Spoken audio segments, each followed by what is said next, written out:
We have been filming in the past weeks throughout Lent beneath this tree.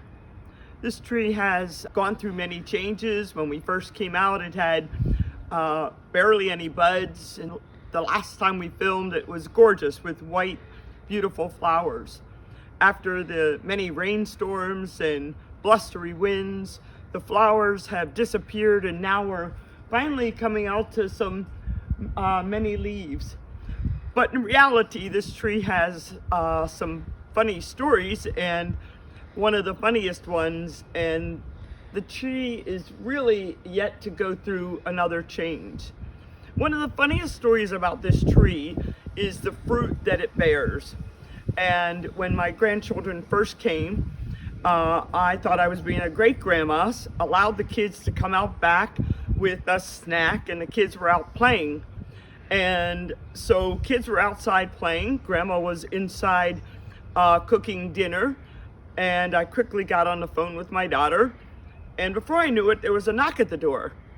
And the person at the door said, do you know what your grandchildren are doing? I'm the good grandma. Oh yes, they're outside playing. They said, oh no, they're throwing the apples at my car. My neighbor next door was telling me my grandchildren that I thought were outside having a snack and playing were throwing the apples at the car. I then went and asked the grandchildren, what made you do it? My one granddaughter, I won't tell you which one, they just made me do it. I said, who picked up your arm and made you do it? Made me laugh. One of those grandma stories. But the tree continues to have fond memories for me, and it's about change. Many of us are in the midst of change, and today isn't the first day it's going to change, and this tree's going to change again. But if it didn't change, it couldn't bear fruit.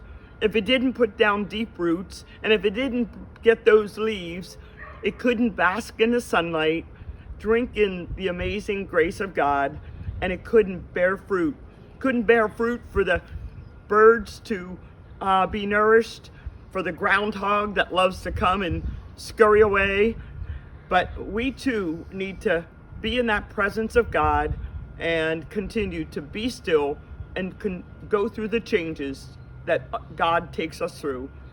May you endure in God's grace and allow God to change you in His timing, in His way. Be blessed. Amen.